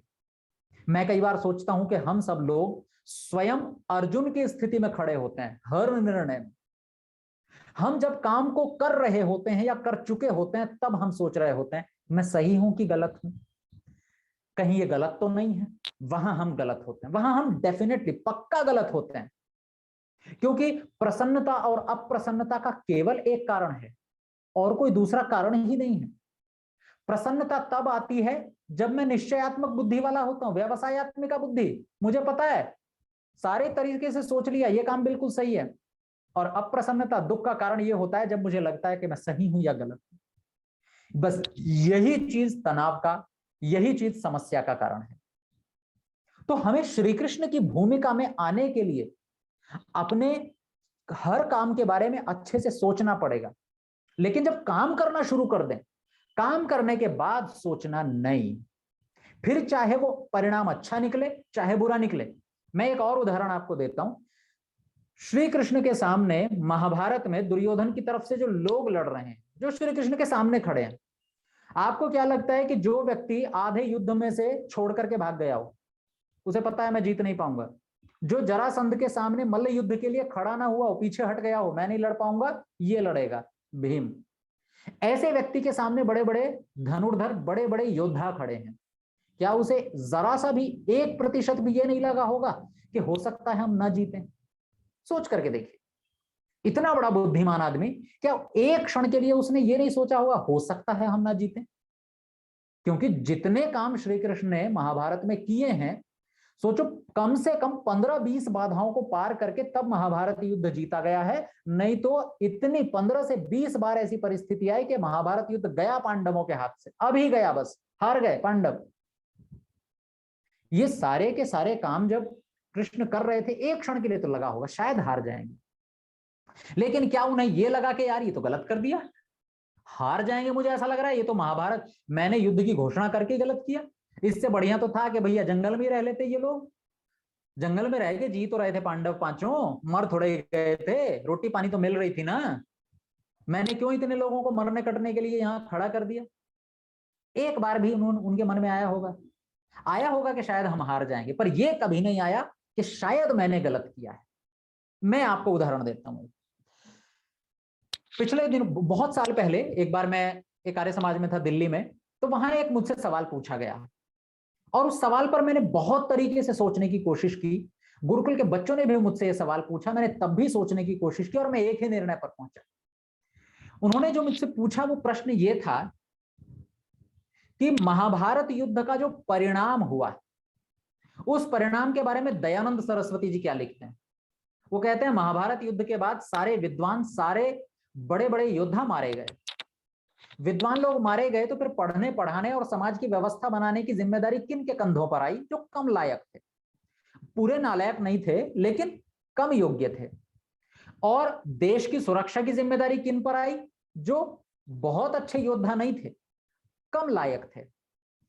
फिर देश बिगड़ता बिगड़ता वर्ण व्यवस्था जाति व्यवस्था में बदली, वर्ण संकरता आई, अलग अलग कुरीतियां समाज में पनपी, जो कुछ हुआ वो आज हमारे सामने है। देश किस स्थिति में है? पराधीन हो चुका है। क्या श्री कृष्ण का निर्णय गलत था? भाई अर्जुन जो कह रहे हैं कि युद्ध मैं नहीं करूंगा, युद्ध कर दिया तो लोग मारे जाएंगे, लोग मारे जाएंगे तो लोगों का धर्म भ्रष्ट हो जाएगा, क्योंकि धर्म समझाने वाला उनको कोई नहीं होगा, धर्म समझाने वाला नहीं होगा तो अधर्म परिवारों में प्रचलित हो जाएगा, और एक बार अधर्म प्रचलित हो गया तो सबसे पहले परिवार की स्त्रियां दूषित होंगी, क्योंकि उन्हीं पे अगली पीढ़ी डिपेंड करती है। अगली पीढ़ी कैसी होगी ये महिलाओं पर निर्भर करती है, और एक बार महिलाओं में गड़बड़ आई, उन्हें धर्म अधर्म पता नहीं चला तो संतानों को सिखाएंगी क्या? और नहीं सिखा पाएंगी तो हो गई गड़बड़। अगली पीढ़ी पूरी की पूरी प्रदूषित, धर्म विरुद्ध, संस्कृति को न जानने वाली पैदा होगी। वही के वही हुआ। लेकिन सवाल सीधा सा ये है, श्री कृष्ण का निर्णय गलत था या सही था? तो बिल्कुल सही था। मैं बस एक पंक्ति दो पंक्ति बोल के अपनी बात को विराम देता हूं। वो इसलिए क्योंकि श्री कृष्ण ने एक चीज सामने स्पष्ट देख ली कि मेरे पास दो विकल्प हैं। एक तरफ दुर्योधन का राज्य है, क्योंकि उस समय हस्तिनापुर का साम्राज्य चक्रवर्ती साम्राज्य हुआ करता था। उस हस्तिनापुर की गद्दी पर एक दुर्योधन बैठा है जो अपने भाई को उनका अधिकार देने के लिए तैयार नहीं है। वो अपनी प्रजा को क्या अधिकार देगा? क्या वो अपनी प्रजा को सुखी रख पाएगा? जो अपने भाइयों को अधिकार नहीं दे रहा है, किसी हद तक जाने को तैयार है, क्या वो प्रजा को कुछ दे पाएगा? असंभव है। मतलब यूं समझिए कि धर्म भ्रष्ट तो पूरे देश का होना ही होना है, कबाड़ा तो होना ही होना है। लेकिन मेरे पास एक दूसरा विकल्प है, लोग मरेंगे, युद्ध होगा, हो सकता है कुछ विद्वान भी मर जाएं, लेकिन दुर्योधन के हाथ में सत्ता नहीं आएगी, सत्ता पांडवों के हाथ में आएगी। दुर्योधन के हाथ में आती तो पूरा देश, पूरा विश्व भ्रष्ट होता। पांडवों के हाथ में आएगी तो शायद धीरे धीरे होगा, संभावना पूरी है। लेकिन फिर भी मेरे पास दो विकल्प हैं। एक तरफ तो वो विकल्प है कि पक्का एक धूर्त आदमी के हाथ में सत्ता है, पक्के से धूर्त आदमी के हाथ में है सत्ता पहले से ही, जो अपने भाई को अधिकार नहीं दे रहा, जो अपने पिता की बात मानने को तैयार नहीं है, जो अपने गुरु आचार्य द्रोण की बात मानने को तैयार नहीं है, जो पितामह भीष्म की बात मानने को तैयार नहीं है, वो अपनी प्रजा की सलाह क्या मानेगा, उसकी जो मर्जी आएगी वो करेगा, इतना स्वार्थी हटी। मतलब एक विकल्प है कि पहले से ही एक बुरा अधार्मिक व्यक्ति गद्दी पे बैठा हुआ है, और दूसरी परिस्थिति यह है आने वाले समय में शायद अच्छा भी बैठ सकता है, शायद बुरा भी बैठ सकता है। तो एक तरफ 50-50 चांस है, आधा आधा 50-50% की संभावना है। युद्ध हुआ तो लोग मरेंगे, अच्छे के हाथ में भी सत्ता आ सकती है, बुरे के हाथ में भी। दूसरी परिस्थिति अभी की है, युद्ध नहीं हुआ तो पक्का बुरे के हाथ में ही है। कृष्ण क्या चुनेंगे या मैं क्या चुन सकता हूं? श्री कृष्ण ने वही चुना जो चुनना चाहिए। एक तरफ 100% बुरे के हाथ में सत्ता है, दूसरे में 50-50% चांस है। उन्होंने वो रिस्क लिया और महाभारत युद्ध के लिए उन्होंने सबको तैयार किया, जो कि जरूरी था। तो हमें अपने जीवन में इस पूरी घटना से, विशेषकर मैं अपने लिए सोचता हूं, क्या सोचना है कि हमें अपने निर्णय पहले सोच करके उन पे अडिग हो जाना है। कार्य करते समय जो व्यक्ति सोचता है, उस व्यक्ति से असफल व्यक्ति पूरे जीवन में हो नहीं सकता, वो व्यक्ति कभी सफल हो भी नहीं सकता। काम से पहले जितना सोचना है सोच लो। काम एक बार शुरू कर दिया या काम कर लिया, अब सोचना भूल करके भी नहीं। ये बात आप लोगों के लिए इतनी लागू होती है, परंतु मुझ पर बहुत लागू होती है क्योंकि मैं इसको अपने जीवन में अनुभव करता हूं कि अधिकतर समस्याएं मेरे जीवन में शायद इसलिए आती हैं कि मैं काम करते समय सोचता हूं करूं कि न करूं, गलत है, या काम करने के बाद सोचता हूं ठीक किया कि गलत किया। बस यही गलत हो जाता है, हम तनाव में रहते हैं, गड़बड़ हो जाती है। चलिए, समय हो चुका है, तो आज के इस व्याख्यान को यहीं विराम देते हैं। कल YouTube वालों से मेरा निवेदन है, कल से हम सत्या प्रकाश विधिवत वहीं से पढ़ना प्रारंभ करेंगे। ओम शांति। बहुत बहुत आभार आचार्य करूंगा। मनोज कुमार तिवारी चाचा भैया इसमें आईडी लिखा है, क्या लिखना पड़ता है इसमें आईडी? रनिया जी जी जी हेलो, आइए वीडियो खोल लीजिए अपना। मनोज कुमार तिवारी, आवाज आवाज आवाज आ रही है? आवाज आ रही, वीडियो बंद है आपका। अच्छा अच्छा। राम कुमार दुबे, मनोज कुमार तिवारी चाचा भैया, अवध बिहारी तिवारी जी, कल्याणपुरा। आइए, दिलीप कुमार रनिया जी हमारे आज के अतिथि हैं, और आपको उत्तर प्रदेश सरकार जो हमारा बेसिक शिक्षा विभाग है उसकी तरफ से योग दिवस में सम्मानित किया गया, और आपने पूरे शिक्षकों का मान और सम्मान बढ़ाया। भाई दिलीप कुमार रनिया जी, स्वागत है आपका। बोलिए।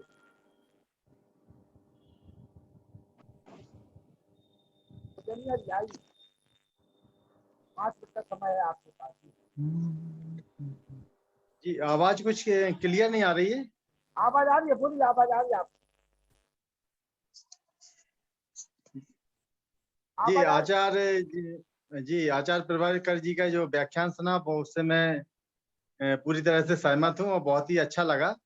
और निश्चित रूप से हमें अपने जीवन में जो है जिस चीज का हम लोग एक बार निर्णय ले लेते हैं उस पर अडिग होके और पूरी तरह से बीच में सोचना या संशय उत्पन्न करना, संदेह उत्पन्न करना, व्याधि उत्पन्न करना है। और एक बार जो निर्णय अच्छा है या बुरा है, एक बार हमारे लिए क्या हितकारी है क्या अहितकारी है, उसको सोच लिया, फिर उसको मन होने पर भी अहितकारी चीजें जो है, जैसे अहितकारी चीजों के बारे में हमने सोच लिया कि हमारे लिए अहितकर है, इसको हमें अपने जीवन से हटाना है, इन बुराइयों को हटाना है, तो फिर उसमें कोई संशय नहीं हमारा नहीं होना चाहिए। मतलब विकल्प रहित संकल्प हमारा होना चाहिए, उसका कोई विकल्प ना हो। तो जो अहितकारी चीजें हैं उनका मन ना होने पर भी हमको अच्छी चीजों को करना है, और जो बुरी चीजें हैं, जो हमारे लिए अहितकारी चीजें हैं, उनको मन होने पर भी हमको नहीं करना है। तो इस तरीके से जो है आपने आचार्य जी ने बहुत ही सुंदर वर्णन किया है, और कई अच्छे आकर्षक दृष्टांत के माध्यम से हमको अपनी बात समझने का प्रयास किया है, और निश्चित रूप से बहुत अच्छा लगा।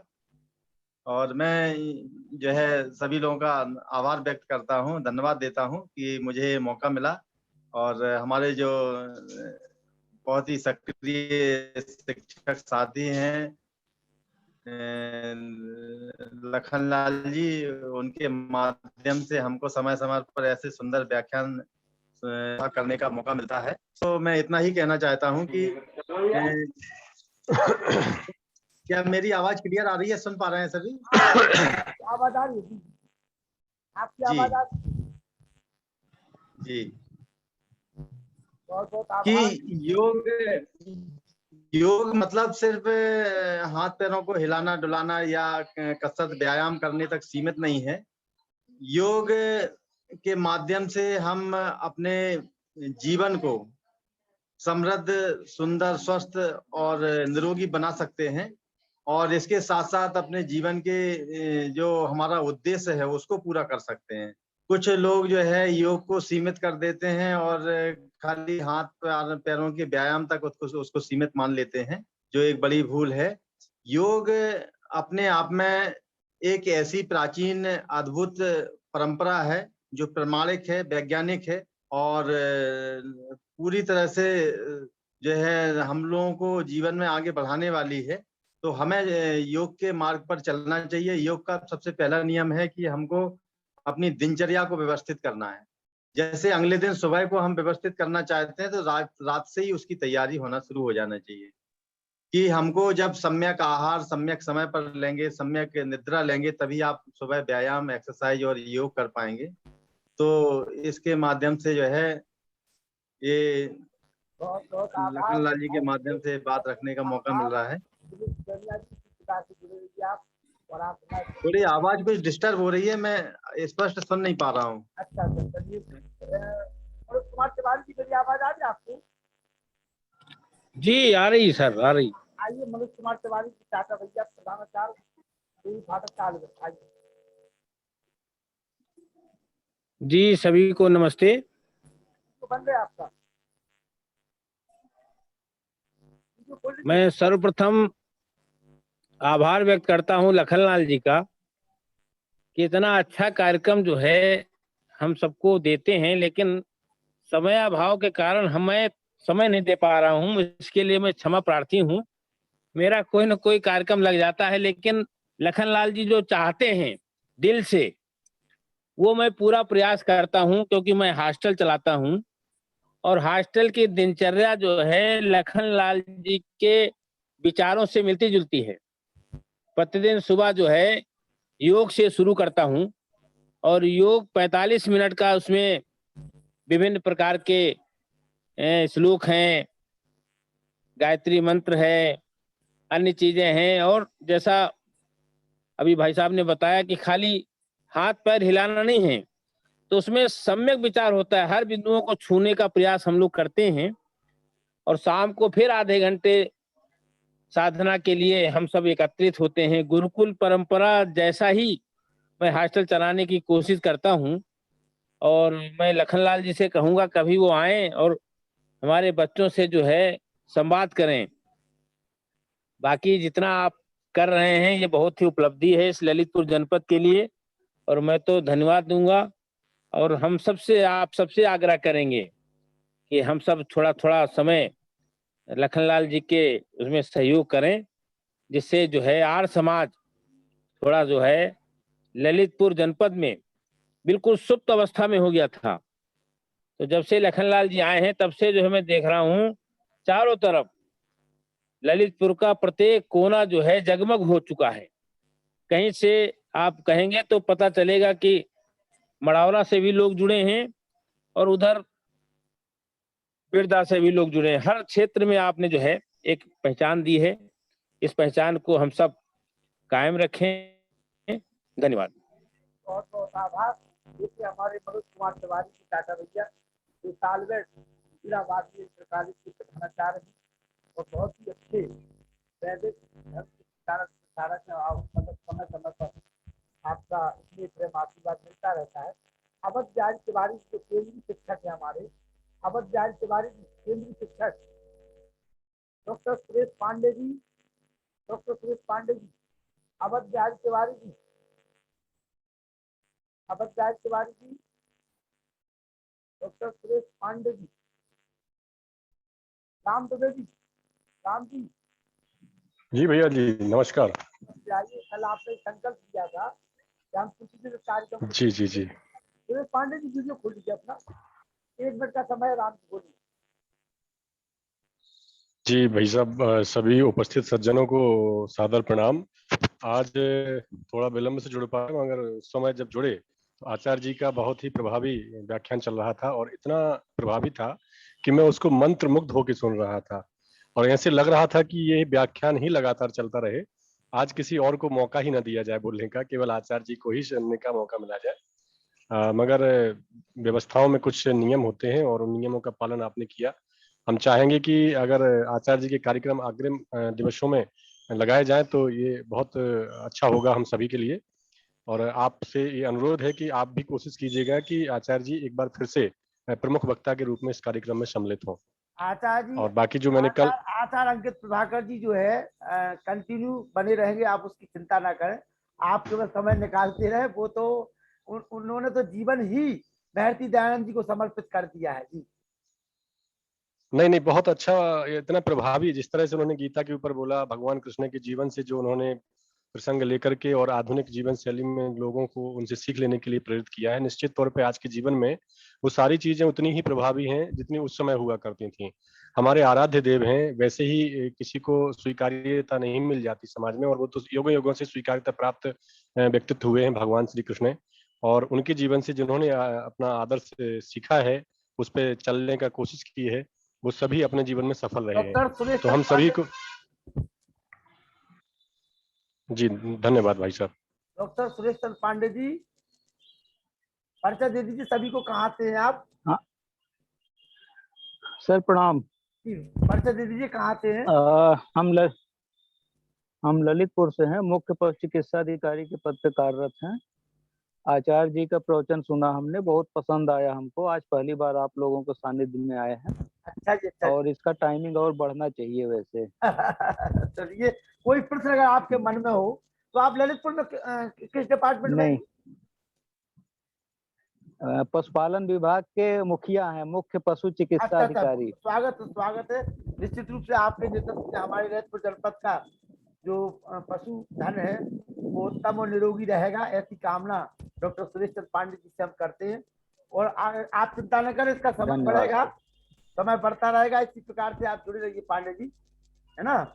और कोई प्रश्न अगर आपके मन में हो, जो व्याख्यान आपने सुना हो धर्म के संबंध में, कोई नहीं, जो आचार्य जी ने सुनाया बहुत अच्छा लगा, आगे भविष्य में भी सुनते रहेंगे। अच्छा, लिंक कहाँ से प्राप्त हुआ आपको पांडे जी? धन्यवाद। लिंक कहाँ से प्राप्त हुआ था? ये अखबार के ग्रुप में जुड़े हुए हैं, पेपर के। अच्छा जी, अच्छा जी, वाह वाह वाह वाह। चलिए, स्वागत है डॉक्टर। कई पेपरों से जुड़े हुए हैं। जी जी जी। नहीं, वो तो जब हमारे ललितपुर जनपद के आप जिला अधिकारी है तो निश्चित रूप से होगा।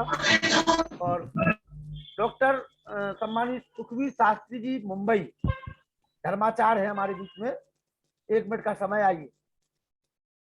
हाँ जी, उपस्थित सभी लोगों को सादर प्रणाम। आज का आचार्य जी का व्याख्यान हम पूरा तो नहीं सुन सके, बीच में जुड़े, लेकिन जितना भी सुना बहुत ही एक तरह से मननीय और ग्रहणीय था। और ऐसी बातें उन्होंने खोज करके, मंथन करके, चिंतन करके आम लोगों के सामने, जितने भी लोग जुड़े उनके सामने रखी कि वो एकदम हृदय में उतरती चली गई।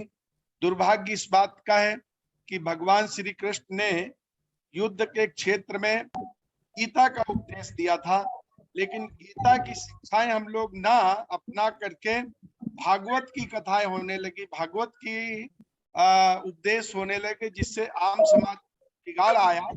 ऋषि दयानंद जी ने भी उसका खंडन किया है। इसलिए भगवान श्री कृष्ण के जो भी वाक्य हैं वो वेद के वाक्य हैं, आप तो पुरुष के वाक्य हैं, उन सबको अपनाना चाहिए। और पुनः मैं आदरणीय आचार्य जी का आभार व्यक्त करता हूं। और जब भी इनके प्रवचन होते हैं मैं बड़े ध्यान से सुनता हूं इनके प्रवचनों को, और ये नई नई बातें करके लाते हैं। बहुत बहुत आभार आचार्य जी का, और बहुत बहुत आभार आदरणीय लखनलाल अंकित प्रभाकर जी। बहुत ही जल्द आपके बीच में होंगे, आप लोग चिंता ना करें। और बहुत बहुत आभार आदरणीय लखनलाल जी का, जो कि इस तरह के प्रवचन करता, व्याख्यान देने वाले विद्वान हम सबके बीच में लाते हैं। भगवान आपको बहुत लंबी आयु दे और खूब ताकत दे, कि इसी तरह से उत्तम कार्यों को, वेद के प्रचार प्रसार के कार्यों को करते रहें। बहुत बहुत धन्यवाद। आराधना जी। सभी आर्यों को मेरा नमन। नमस्ते। आज का व्याख्यान बहुत ही उत्तम था। हुआ ये कि मैंने तो बहुत मतलब मैं उसे मेरा मन बहुत हो रहा था कि मैं उसे कंटिन्यूअसली सुनती रहूं, बट मेरे पिताजी भी जब उसे सुन रहे थे तो कभी वो लेकर जा रहे थे, कभी मुझे मिल रहा था। तो ये मतलब इतना रोचनीय था, इतना रोच था कि दूर ही नहीं हट पा रहे थे, एक एक चीज को ग्रहण करने का मन हो रहा था। अंकित जी ने कहा कि हम हमेशा दोराहे पर होते हैं, हमें लगता है कि ये करना चाहिए या ये नहीं करना चाहिए, और उस जगह हमें काम करने से पहले सोच लेना चाहिए। बहुत बहुत धन्यवाद इस सुझाव के लिए। कई बार होता है कि हम काम करने से पहले नहीं सोचते हैं और पूरे टाइम इसमें डगमग होते रहते हैं। एक और चीज के लिए प्रभाकर जी को धन्यवाद। उन्होंने एक सुझाव दिया है कि ना कहना सीखे। बहुत सही बात है, अगर हम ना नहीं कहेंगे तो अनावश्यक चीजों का भार हम लेते चले जाएंगे। तो इसके लिए बहुत बहुत धन्यवाद। बहुत बहुत धन्यवाद। और मैं निवेदन करने लगा हूँ, ललित मोहन साहनी जी गीतकार संगीतकार बम्बई हमारे बीच में हैं, जिन्होंने कई भजनों की एक लंबी श्रृंखला चला रखी है। इसके बाद जो भी प्रश्न आपके हों, उन प्रश्नों के उत्तर अपने मन में सोच लीजिए। जो व्याख्यान आपने सुना है उससे जुड़े हुए कोई भी प्रश्न आपके मन में आ रहा हो तो रेज का हैंड का बटन दबा दीजिए। ललित मोहन साहनी जी हमारे गीतकार संगीतकार बम्बई। जी, मैं भजन गाऊं उससे पहले एक आधा मिनट कहना चाहता हूं कि एक से बढ़कर एक, ऐसे नहीं कह सकते कि कौन सा जो है अच्छा है। एक से बढ़कर एक प्रभाकर जी ने, आचार्य जी ने जो व्याख्यान दिया है, तो हम धन्य हुए सुनकर। और आज के व्याख्यान में जो उन्होंने कहा एक तरफ जो सोचना, तो वहां एक जो कर्म मेरा रहा वो एक तरफ ही सोचा। 1998 से सोचा कि वेदों का स्वाध्याय शुरू करूंगा, और आज तक इतने साल हो गए मैं वेदों का स्वाध्याय नहीं छोड़ा। तो मुझे इनकी बातों पर यह चीज का जो है मुझे विचार आ गया है कि सचमुच आदमी को जब कर्म करता है तो एक तरफ सोच कर उसको करना चाहिए। तो आइए एक और गीत ले लें। इसके बाद जो भी प्रश्न हो आपके, उन प्रश्नों को सजो लीजिए अपने मन में। ललित मोहन साहनी जी बहुत बड़े गीतकार संगीतकार।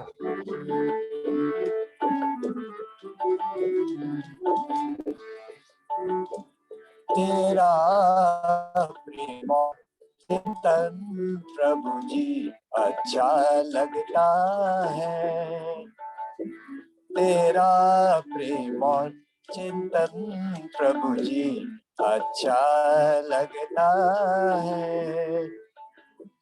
एक दिन तुझको पा जाऊंगा ऐसा लगता है, तेरा प्रेम और चिंतन प्रभु जी अच्छा लगता है। एक दिन तुझको पा जाऊंगा ऐसा लगता है।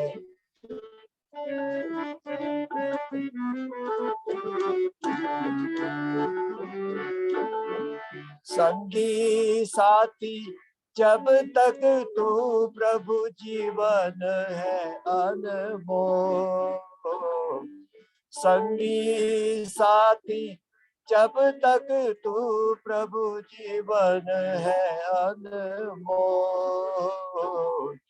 तो दिल का है जीवन फिर भी सच्चा लगता है, एक दिल तुझको पा जाऊंगा ऐसा लगता है।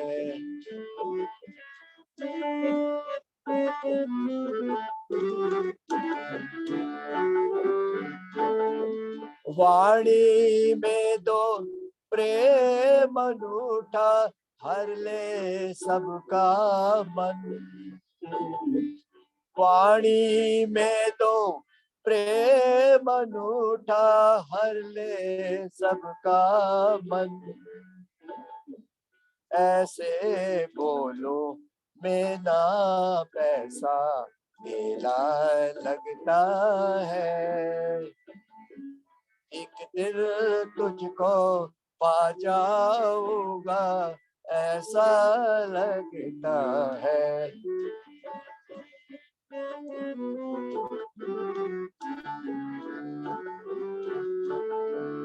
वैर और द्वेष न जागे मन में, ना हो जिससे क्लेश। वैर और द्वेष न जागे मन में, ना हो जिससे क्लेश। प्रेम अगर हो मन में पराया अपना लगता है। प्रेम अगर हो मन में पराया अपना लगता है। एक दिल तुझको पा जाऊंगा ऐसा लगता है।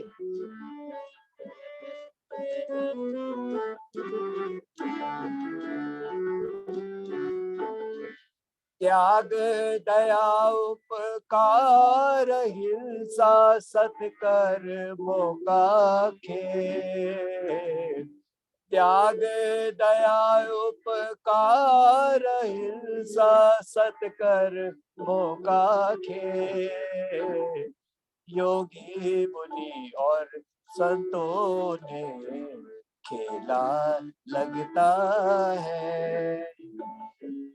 एक दिन तुझको पा जाऊंगा ऐसा लगता है।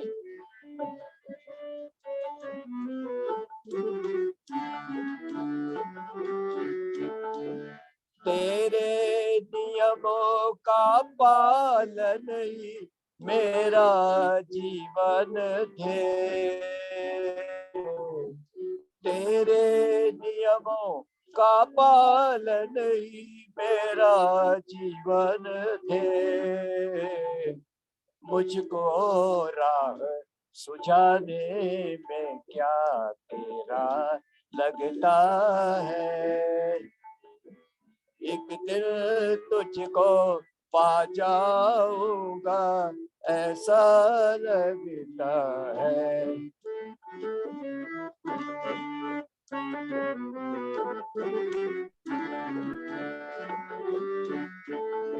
शरणागत को शरण में ले लो, थामो मेरी बात। शरणागत को शरण में ले लो, थामो मेरी बात। तू केवल अपना बाकी सब सपना लगता है।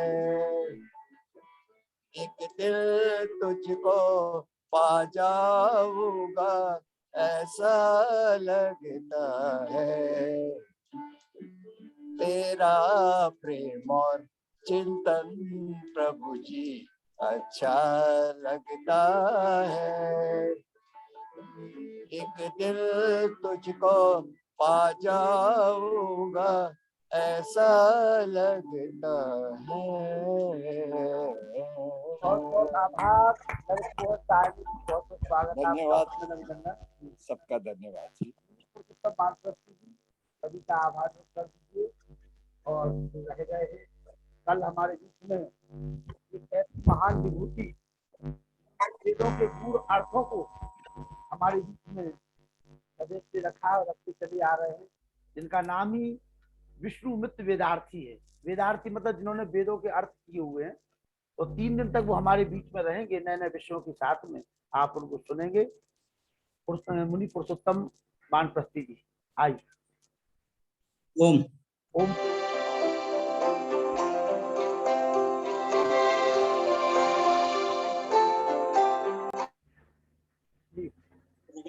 वेह कर्माणि जिजीविषेच्छतुं समः एवं त्वयि नान्यथेतुस्तु न कर्म लिप्यते नरे। वेद का इस मंत्र का ही सार आज हमारे सम्माननीय आचार्य श्री अंकित प्रभाकर जी धर्म क्षेत्र के गीता के आधार को लेकर के हम लोगों के बीच में रख दिया है। और जैसा कि उन्होंने बताया, हम किसी भी कार्य को करने के पहले सोचें, 10 बार 100 बार सोचें, लेकिन जब कार्य हम प्रारंभ कर दें फिर उसमें सोचना नहीं। और यही भगवान कृष्ण कहते हैं, कर्म किए हुए कार्य के बीच में कतई सोचने की आवश्यकता नहीं है। और ऐसे लोग, पंडित लोग जो होते हैं, वो इस कार्य को बीच में नहीं सोचते। वो आज का हमारा विषय बहुत ही अच्छे प्रभावी ढंग से उन्होंने हमारे बीच में रखा हुआ है। हमारे सम्मानीय, इनको हम अभी, इनका आशीर्वाद हम लोगों को मिल रहा था, मुख्य अतिथि के रूप में श्री दिनेश उदेनिया जी। हमारे इसके पहले हमारी मातृशक्ति, मैं कहता हूँ मातृशक्ति मुझे दिखाई देती है। हमारी एक बहन है ना, वो आराधना सिंह, उनकी वाणी तो हमें सुनाई पड़ती, लेकिन चित्र कभी हमें दिखाई नहीं दिया। मैं जब भी देखता हूँ मातृशक्ति को तो माताएं दिखाई देती है मुझको। कमलाहंत जी, उषा सूद जी, चंद्रकांता जी, ईश्वर देवी जी, सभी माताओं के रूप में दिखाई दे रहे हैं। और एक दो चेहरे में देखना चाहता हूँ जिनको युवा वर्ग में, तो वो बात को अपनी रख देती हैं, मैं उत्साह बढ़ा देती हैं हम लोगों का, लेकिन देखने को नहीं मिल पा रहे हैं। और हमारे सम्मानीय वेद प्रकाश जी, नरूला जी, हमारे बहुत पारसमणि, हमारे पूर्वज जी, जो कभी कभार जोड़ते हैं लेकिन लगातार भी जोड़ते रहते हैं, उनको सुनने का बड़ा लगाव है। विदर्भा के है ना, और भी जितना हमारे बीच में जुड़ रहे हैं, विदर्भा के पुरोहित जी, विदर्भा जी, हाँ पुरोहित जी हैं। अभी मैं आपका एक उत्साहवर्धक वक्तव्य सुनता हूँ, श्री राम कुमार दुबे जी हैं। हाँ, राम कुमार द्विवेदी और दिनेश उदेनिया दोनों शिक्षक हैं और दोनों अच्छे मित्र हैं। दोनों अच्छे मित्र हैं। हाँ। बगल के गांव जुदैया के रहने वाले रुकवाज भैया। नहीं, बहुत अच्छा उत्साह कर रहे हैं, वो अपना भी उत्साह बढ़ा रहे हैं और हम लोगों का बढ़ा रहे हैं। और मनोज कुमार तिवारी जो प्रधानाचार्य है ललितपुर के अपने जी, तिवारी जी, टाटा भैया के नाम से जाने जाते हैं, बहुत अच्छे प्रचारक हैं आरएसएस के। हमारे शिक्षक समाज में लखनलाल आर्य जी हैं, हम सबके प्रेरणा स्रोत हैं और हम सभी का उत्साहवर्धन करते हैं और हमको आगे बढ़ने के लिए प्रेरित करते रहते हैं। देखिए, प्रेरणा तो हमारा सौभाग्य होती है जी। आज एक वर्ष लगातार लखनलाल जी को कार्य करते हो गया है जी। यहाँ तो हम देखते हैं कि आप लोगों का समूह बनता नहीं, होड़ लगती है यहाँ पर इस पर जुड़ने के लिए, और आगे पीछे नंबर देना पड़ता है जैसा पहले देना पड़ता। तो प्रेरणा तो हमारे अंदर से जागृत होती है, केवल उत्साहित करना पड़ता है। और हम लोगों का सौभाग्य कि आप लोग इस में भाग ले रहे हैं, उत्साहित हो रहे हैं, तो इससे बड़ी खुशी की और क्या बात होती है। आचार्य जी ने आज एक बहुत ही अच्छी बात कही है कि मतलब कर्म और विद्या में हमको किसको चुनना है। कर्म को प्रधानता दी है उन्होंने कि कर्म को हमको जरूर अपनाना चाहिए। अगर विद्या नहीं भी है, ज्ञान नहीं भी है, तब भी चलेगा। तो मैं ये बताना चाह रहा हूँ कि अभी आज गुरु पूर्णिमा के दिन स्वामी रामदेव जी का कार्यक्रम आ रहा था। मैंने उस कार्यक्रम को सुन रहा था। वो आचार्य वैदिक कुलम के जो आचार्य हैं और विद्यार्थी हैं, उनको एक परिवार की तरह जो है समझा रहे थे, आशीष वचन दे रहे थे। तो उसमें उन्होंने इस बात का जिक्र किया था कि कर्म, जैसे एक संत समाज में एक प्रचलन है कि एक स्थिति आने के बाद कर्म छोड़ देते हैं, तो वो उसके उन्होंने बताया कि मैं इसका बिल्कुल विरोधी हूँ कि कर्म को कभी नहीं छोड़ना है। कर्म प्रधानता पहले है। अगर आपको शास्त्रों का ज्ञान कम है, आपको गीता कम आते हैं, श्लोक कम आते हैं, तो कुछ चलेगा, लेकिन आपको कर्म नहीं छोड़ना है। कर्म में आलस और प्रमाद नहीं चलेगा। तो ये उन्होंने कर्म की प्रधानता बताई है। शरीर में जब तक प्राण रहते हैं कर्म नहीं छूटता है, चाहे वो किसी प्रकार का कर्म हो। और समस्या आजकल यही है कि छूटेगा जी, सोशल मीडिया के माध्यम से ज्ञान तो हम लोग बहुत लेते हैं और चारों तरफ से ज्ञान का भंडार है, लेकिन उसको जीवन में उतार कितना पा रहे हैं, ये सबसे बड़ा मतलब मुद्दा यही है कि। चलिए, धन्यवाद आप लोगों का। उदेनिया जी, आपसे हमारा निवेदन है कि आप जुड़े रहिए। और आप क्योंकि एक बहुत अच्छे इंसान हैं, बहुत अच्छे योगाचार हैं और काफी कार्य आप मैंने बोलना क्यों और जो है उसमें कार्य कर रहे हैं। अब हमारी माता चंद्रकांता जी कह रही है कि हमें बोलना है, आप हमें डिस्टर्ब मत करिए। बोलिए चंद्रकांता जी। हाँ जी, आप बोलिए, आप बोलिए, बोलिए आप।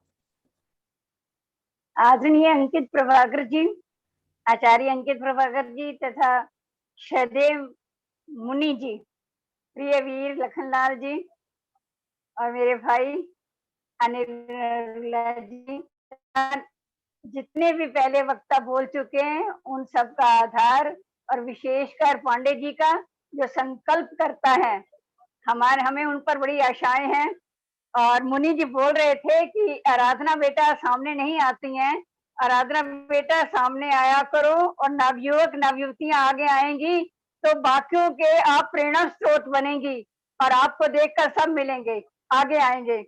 और अंकित प्रभाकर जी ने जो आज ज्ञान दिया वो वाकई वर्णनीय है और सबसे बड़ा बोधगम्य है, अनुकरणीय भी है और हम दिन प्रतिदिन अनुकरण भी करते हैं इसके ऊपर, लेकिन हमें ज्ञान नहीं होता। वैसे तो कहते हैं कि शुद्ध ज्ञान, शुद्ध कर्म और शुद्ध उपासना से हम मुक्ति की ओर बढ़ते हैं, लेकिन अगर विद्या में शिथिलता आ जाती है तो कर्म में शिथिलता कभी नहीं आनी चाहिए। इतना तो भगवान बच्चे को जन्म देते समय भी बता देता है कि तेरी भूख कैसे मिटेगी, माँ की गोदी में जाकर वो तृप्त हो जाता है। तो इतना स्वाभाविक ज्ञान तो परमात्मा ने हमें दिया है कि हम थोड़ा सा ये सोच सकते हैं कि क्या उचित है क्या अनुचित है, पहले विचारणीय बड़ा उत्तम रहता है, बीच में कर्म छोड़ देना, कर चलते चलते पीछे मुड़ जाना और आगे बढ़ते बढ़ते रुक जाना, वो एक जीवन का अवरोध हो जाता है और हम उन्नति की ओर नहीं बढ़ सकते, ना अपनी उन्नति भला कर सकते हैं, ना समाज का, ना राष्ट्र का उत्थान हो सकता है। तो बहुत बहुत धन्यवाद, आभार। और मुनि जी विशेष आपका, आप सबका आभार करते हैं। आज हम आपका बहुत हार्दिक अभिनंदन करते हैं। धन्यवाद। ये महर्षि दयानंद जी ने, हाँ आदरणीय अंकित प्रभाकर जी, पुरुषोत्तम मुनि जी, लखन जी, मेरी बड़ी बहन चंद्रकांता जी, वेद प्रकाश जी, दिनेश जी, सबको बहुत बहुत और सभी आयोजनों को बहुत बहुत नमन।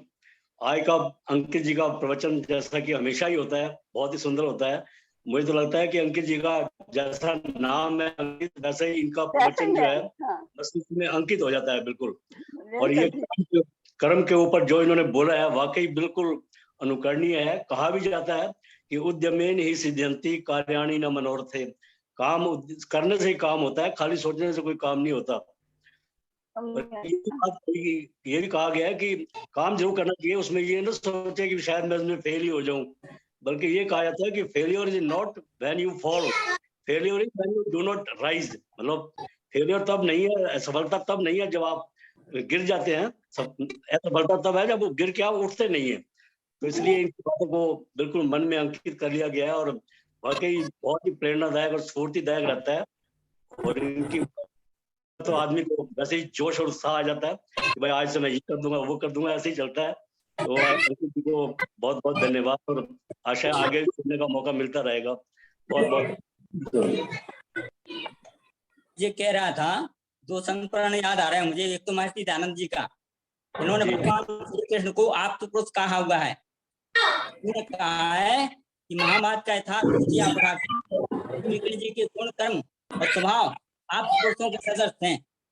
और दूसरे कवि की एक लाइन याद आ रही है मुझे, कवित्व बड़ा है, उन्होंने उस कवि ने लिखा है, महाभारत में हो गई पतित आत्मा, खेले जुगा और कहलाए धर्मात्मा, तो देखे थी सभा सारी क्या जानते हो। इसी प्रकार की लाइन तुकबंदी की है कवि ने। तो मुझे याद आ रहा था आज का संस्मरण जब आचार्य अंकित जी हमारे बीच में रख रहे थे। तो चलिए बच्चों का समय हो गया, तो वो बार बार पाठ कर रहे हैं, शर्मा जी के पास में बैठ बच्चे उतावले हो रहे हैं, जल्दी जल्दी बुलाओ। उनने का समय हो गया, मुझे पहुंचना है।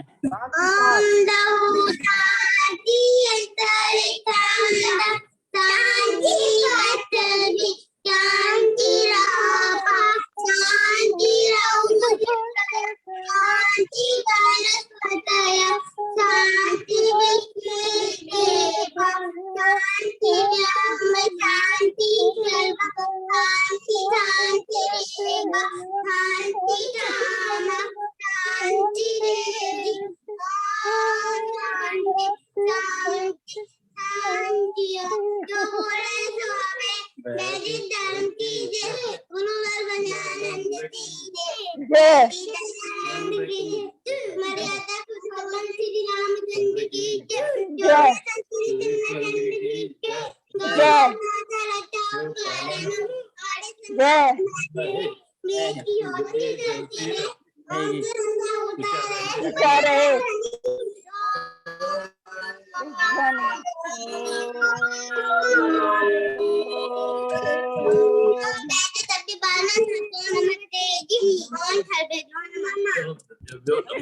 सादर नमस्ते जी। आपको भी नमस्ते। दादाजी के लिए डबल नमस्ते। आपको भी माता जी नमस्ते। के लिए भी नमस्ते। आप दोनों बच्चों को नमस्ते। नमस्ते बच्चों को जी नमस्ते। नमस्ते सदा वत्सले मातृभूमि। नमस्ते जी। नमस्ते मुनि जी। नमस्ते। नमस्ते। हाँ जी नमस्ते वीर जी। सबको नमस्ते।